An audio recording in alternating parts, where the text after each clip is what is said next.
Welcome back everybody, I'm the Rogue here with another exciting video. Today we'll be hunting Tavaly with a Hoff Druid. So the strategy here is that I'm going to let the Hoff Druid take care of the mages for the most part, and then I'm going to use Rear Strike and Assassin Strike in my skills to take on the Spear guys and the Dagger guys, because they are most of the time magic immune. So I'm not really going to waste much time. I'm also trying to lead and stay far ahead of the Druid, because the Spear guys and the mages will target whoever they see first, and they'll be the priority target, whereas the daggers will often target the spellcasters or whoever casts spells on them. The reason I want to be the main focus of the target is so that the mages will cluster close together and can be within the Hail of Feathers area of effect damage. Since unfortunately Dark Ages is kind of laggy a little bit, it makes it a lot easier for monsters to aggro me, so that way I do not miss my skills and abilities than it is to have to chase them around the Hoff Druid. To maximize our experience gain, we want to keep Rear Strike and Assassin Strike on cooldown as much as possible and miss our targets as little as possible. To ensure that I do not miss, I often will be casting Frost Arrow with Volley or Frost Arrow by itself. If you are a pure rogue, you can Frost Arrow while walking to be a little bit quicker, and if you're a non-pure rogue, you'll have to Frost Arrow manually. And in my experience, if you don't Frost Arrow, you do miss a decent amount of your skills, and you can think that every time you fail a skill because the monster moved out of the way, that's about 10 million experience that you did not get. So that's ultimately 10 million experience out of your total that you will not be getting. Since we are only going for one full box and we're not stacking other buffs, it's not that big of a deal because we will meet our goal. But if we are going to go like 8x experience with a double experience mushroom and some experience gems, it would be kind of stressful to miss some of your skills, because that's a lot of experience then that you're missing. It's about 20 million per kill.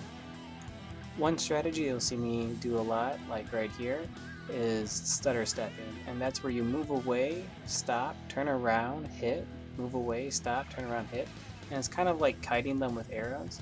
The reason that I do this is so that way I can damage the creature and move towards other creatures. And if you do it well enough, you'll be doing it at roughly the same as your attack cooldown, so you'll not actually be wasting any time. As you can see, the main goal in the first map of Tavaly is to stay on the inner side of the rectangle. A lot of times we will skip monsters that are in the corners and too far into the sides, because in the middle is where larger mobs will spawn, and we want to try to get large groups of mages together for the Hoff Druid to take them apart really fast, as mages do give the least amount of experience.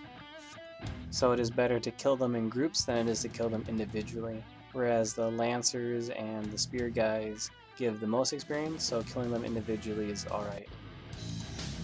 So one thing that's pretty annoying that happens is that the Lance guys will pram you and put you to sleep and then teleport on top of you.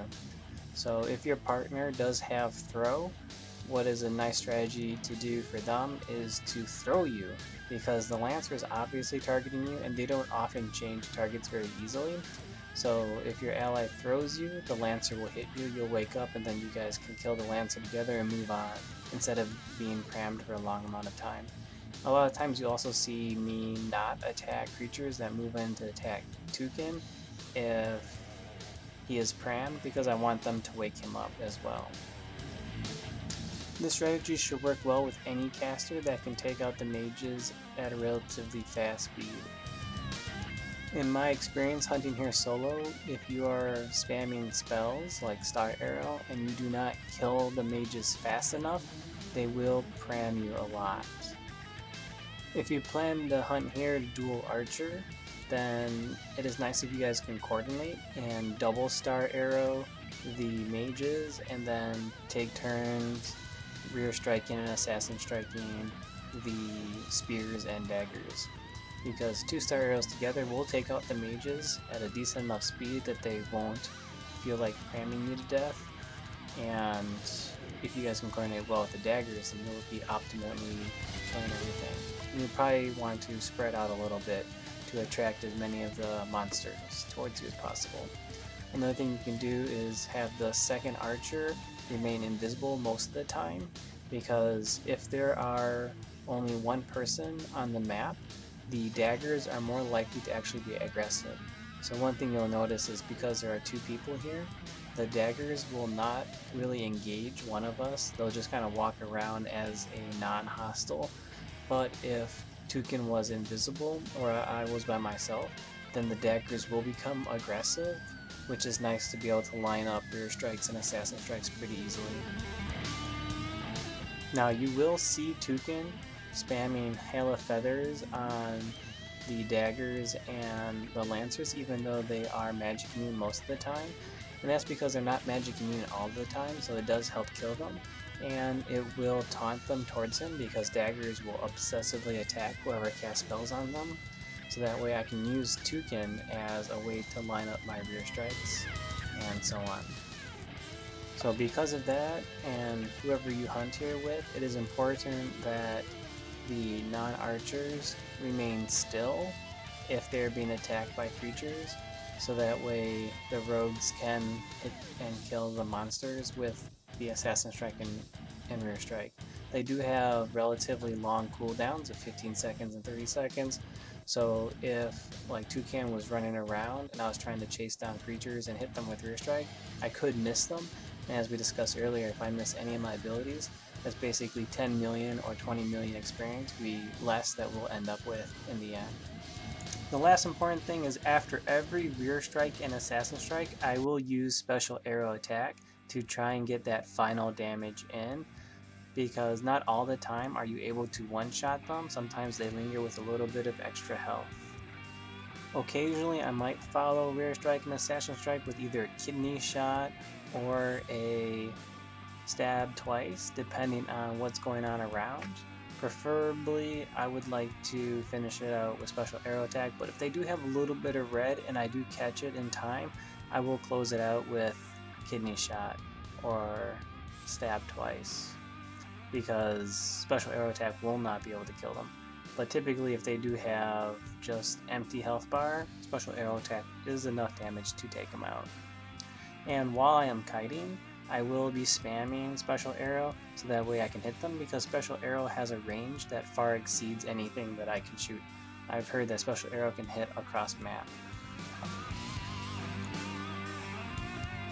The reason I prefer to follow up my rear strike and assassin strike with special arrow is that it does have a 10-second cooldown, so that way it will likely be off cooldown by the time I need to use it again, and I will rarely use the other ones because they do have a longer cooldown.